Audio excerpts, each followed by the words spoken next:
In March 1967, something impossible happened inside one of America's most secure nuclear weapons facilities.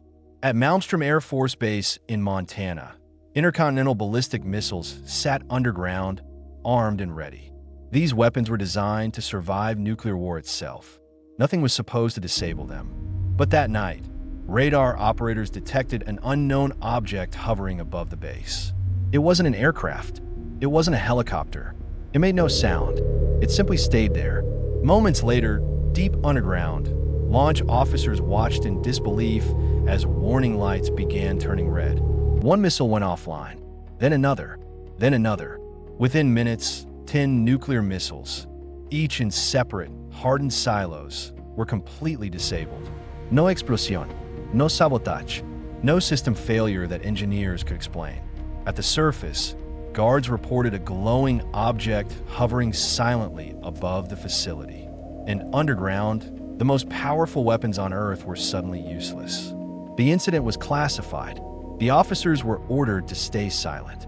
Decades later, those same officers would testify under oath. Something unknown shut down America's nuclear missiles, and no one has ever been able to explain how. This is the story of March 16th, 1967, when something deliberately and systematically disabled 10 nuclear missiles at one of the most secure military installations in the world. And the man at the center of it all, Captain Robert Salas, has spent the last 50 years trying to get anyone, to take it seriously. Let me set the scene for you. Malmstrom Air Force Base, Montana. This isn't just any military base. This is a strategic air command facility housing Minuteman intercontinental ballistic missiles. These are the weapons that, during the Cold War, stood between America and the Soviet Union. Each missile carries a nuclear warhead with a yield measured in megatons. Each one can travel 6,000 miles and hit a target with devastating accuracy. And in 1967, at the height of Cold War tensions, these missiles are on constant alert. The base isn't just one location. It's a massive complex spread across thousands of square miles of Montana wilderness.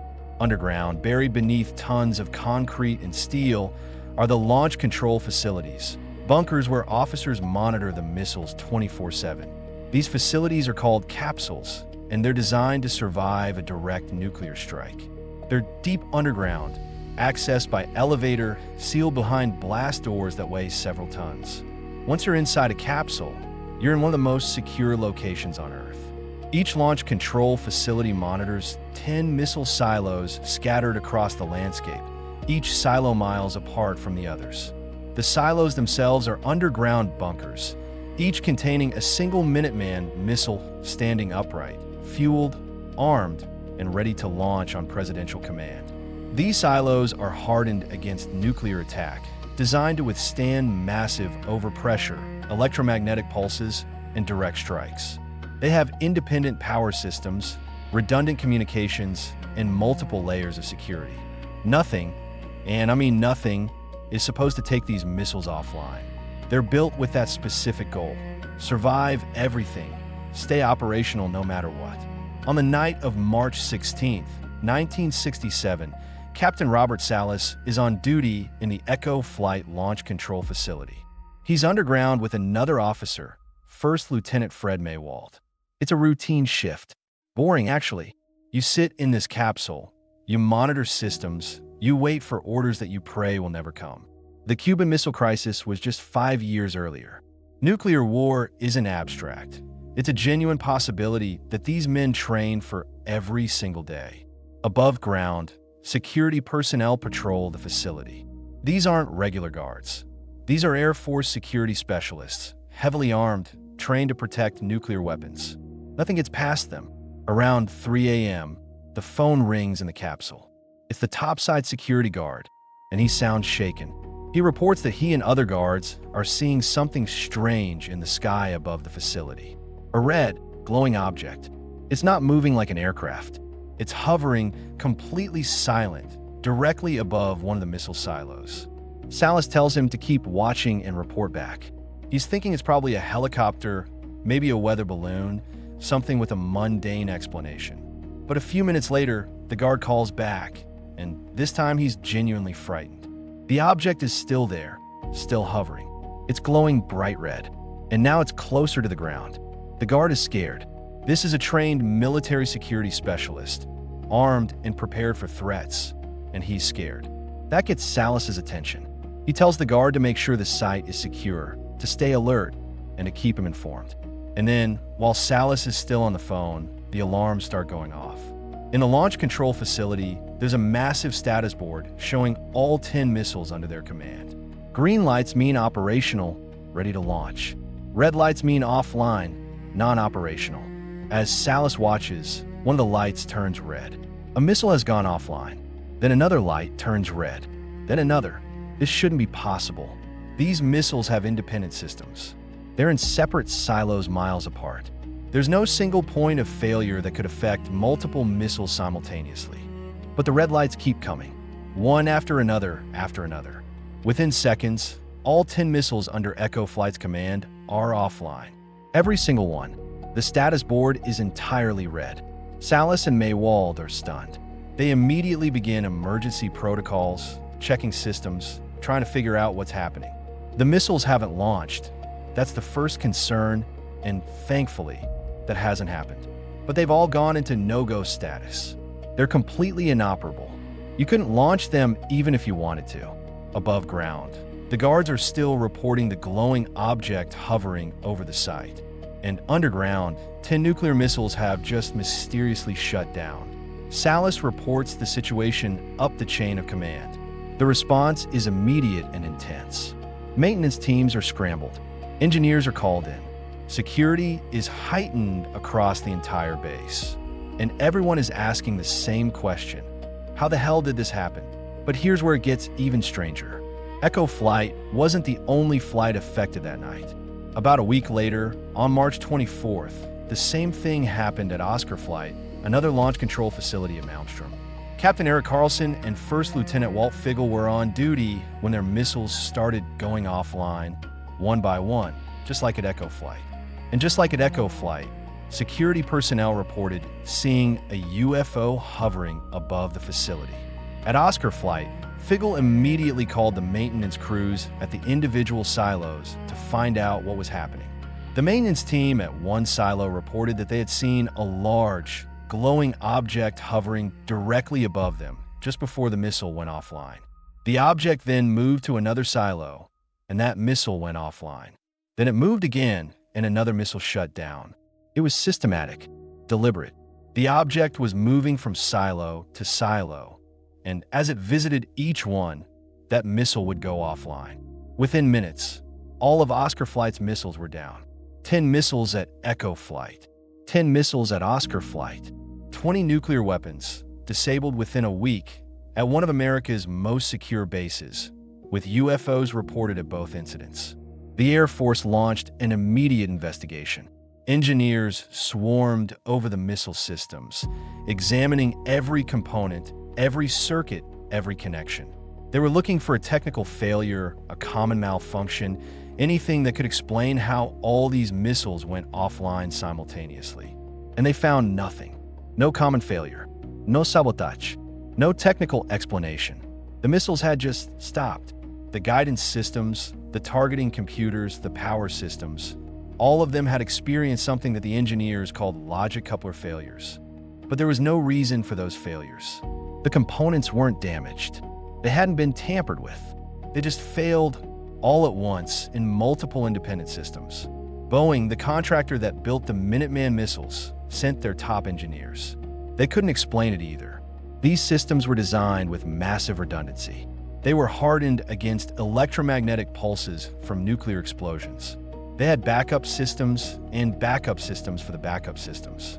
The idea that they could all fail simultaneously in separate silos with no common cause violated everything the engineers understood about the systems they'd built.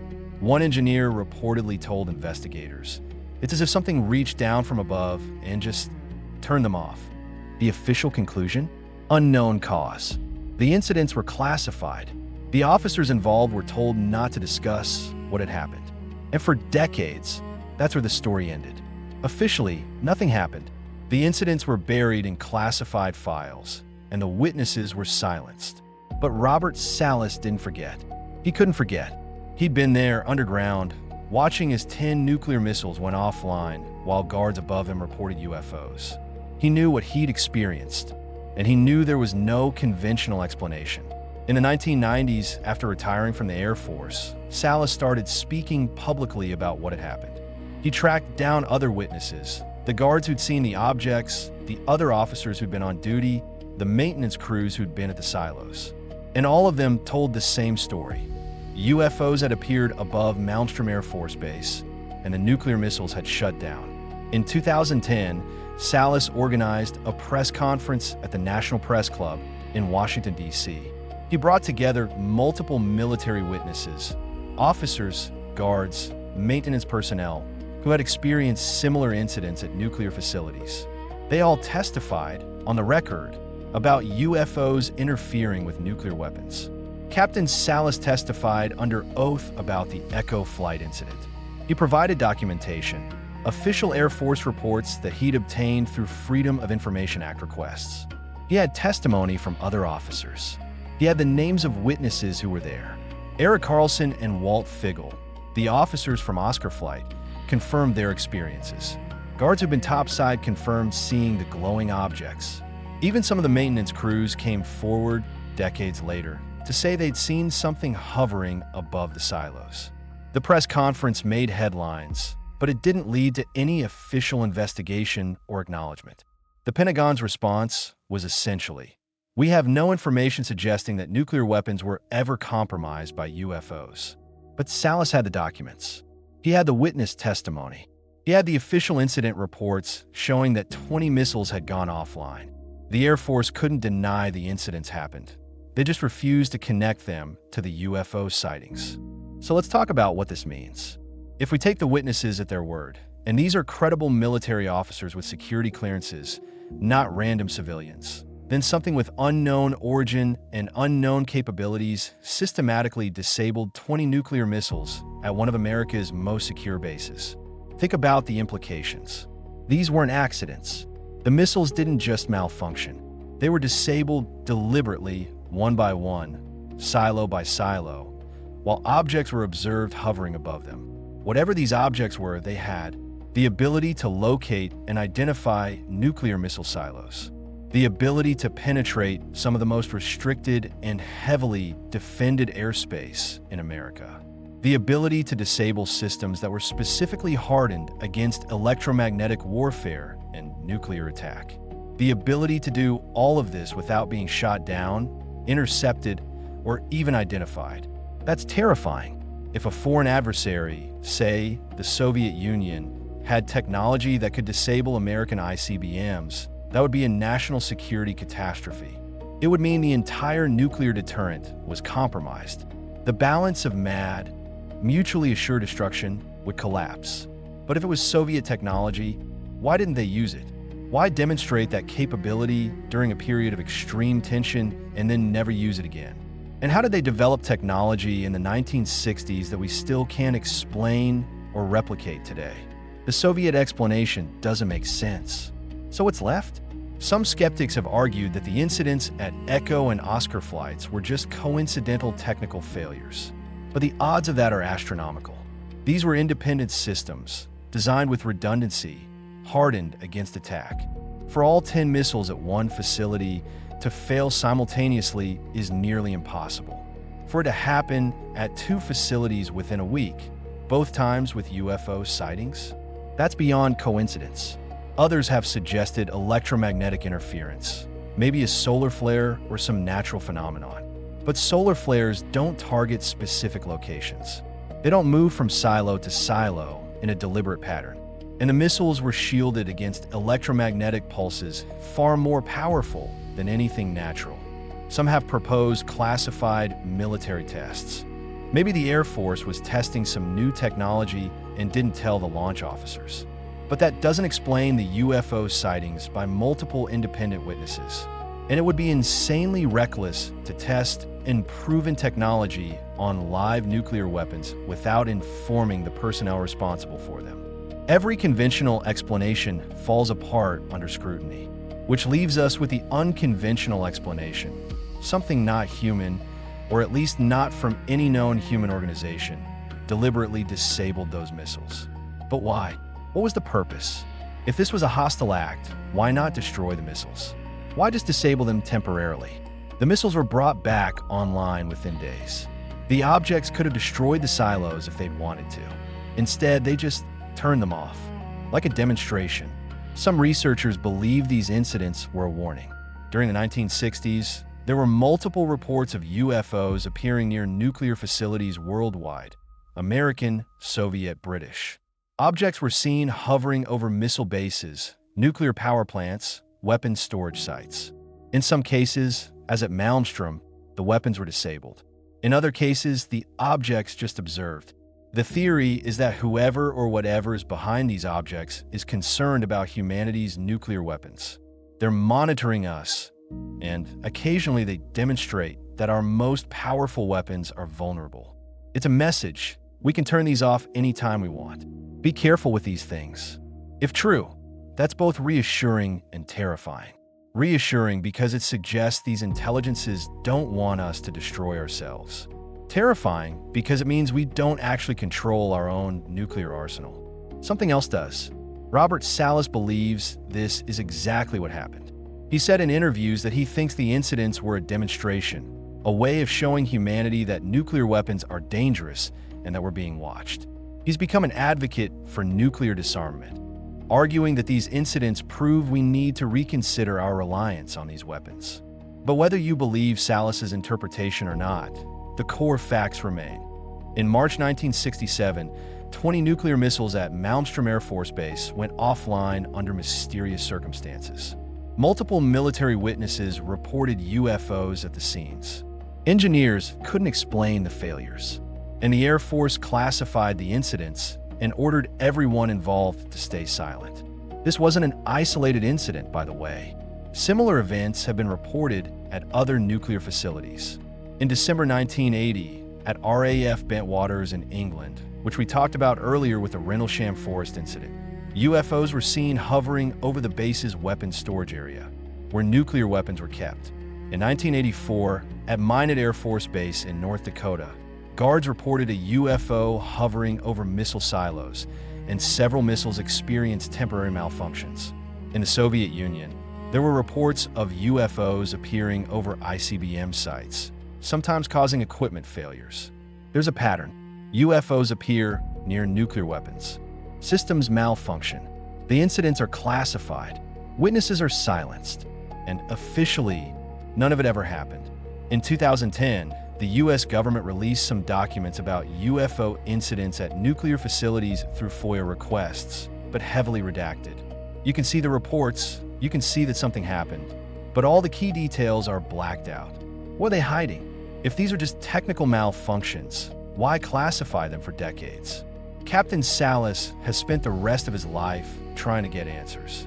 He's written books, given lectures, organized press conferences. He's called for congressional hearings, for official investigations, for transparency. And mostly, he's been ignored or dismissed. In 2021, when the Pentagon released its preliminary report on UAPs, unidentified aerial phenomena, it mentioned 144 incidents, but didn't include any details about nuclear facility encounters. When asked why, officials said those incidents remain classified for national security reasons. National security. That's always the explanation. But whose security are we talking about? If foreign adversaries can disable our nuclear missiles, that's a security threat, and the public deserves to know. If it's something non-human demonstrating superior technology, that's arguably even more important to disclose. The secrecy itself is suspicious. If the Malmstrom incidents were just equipment failures, why hide them? Equipment fails all the time. It's not embarrassing or threatening. But if the incidents showed that our nuclear deterrent could be compromised by something we don't understand and can't defend against, that changes everything. The Malmstrom incidents raise profound questions. Do we actually control our nuclear weapons? If something can disable them at will, our entire strategic doctrine is based on a false premise. What is the nature of these objects? Are they extraterrestrial? Interdimensional? Time travelers? Something else entirely? What do they want? Are they warning us? Studying us? Preparing for something? Why is this still classified? After 50-plus years, what possible justification is there for keeping these incidents secret? Robert Salas is now in his 80s. He spent half his life trying to get someone to take this seriously. He's testified under oath. He's provided documentation. He's found other witnesses. And still, officially, nothing happened. But something did happen. 20 nuclear missiles went offline. Multiple military personnel saw UFOs. Engineers couldn't explain the failures. And the most powerful military in the world chose to classify the incidents and pretend they didn't occur rather than admit they couldn't protect their own nuclear arsenal. That's the real story of Malmstrom. Not just that UFOs appeared, not just that missiles were disabled, but that when faced with something they couldn't explain or control, the authorities chose secrecy over truth. They chose to protect their image of invulnerability over acknowledging a genuine mystery. And maybe that's the most unsettling part. We trust these institutions to protect us, to be honest with us, to tell us the truth about threats and dangers. But when something genuinely unknown appears, when something challenges their control and understanding, they hide it. They classify it. They deny it. The missiles at Malmstrom came back online after a few days. Engineers replaced some components, ran diagnostics, and eventually got everything working again. The incident was written up as unknown equipment failure and filed away. But the guards who saw the glowing objects haven't forgotten. The officers who watched their missiles go offline haven't forgotten. And the engineers who couldn't explain what happened haven't forgotten. They know something impossible occurred. They know that for a few hours in March 1967, America's nuclear deterrent was compromised by something that shouldn't exist. And they know that officially, they're not allowed to talk about it. Except now, they're talking about it. Salas, Carlson, Figel, and others have gone public. They've testified. They've written books. They've given interviews. They're old men now, retired, with nothing to lose and everything to gain by telling the truth. And their message is clear. Something unknown has the capability to disable nuclear weapons. It's demonstrated this capability multiple times, and the authorities have known about it for over 50 years and haven't told us. That's the legacy of Malmstrom. Not just a UFO sighting, not just a technical glitch, but proof that we're not in control of our own most powerful weapons. Proof that something else is watching, capable of intervening, and possibly concerned about what we're doing with nuclear technology. The next time you hear about nuclear deterrence, about mutually assured destruction, about the strategic balance of power, remember Malmstrom. Remember that in 1967, something reached down and turned off 20 nuclear missiles like flipping a light switch. Remember that the officers who were there have testified about it. Remember that the government has never offered a credible explanation. And ask yourself, if they can do it once, can they do it again? And if they can, what does that mean for every assumption we've made about security, power, and control in the nuclear age? Thanks for watching, and remember, the most powerful weapons ever created by humanity were disabled by something we can't identify, can't explain, and officially aren't allowed to talk about. That should terrify you, but it should also make you wonder if they're watching, if they're intervening, maybe they're trying to save us from ourselves. Stay curious, stay questioning, and never stop demanding answers. Because the truth about Malmstrom is out there, buried in classified files, waiting for the day when someone finally decides we deserve to know.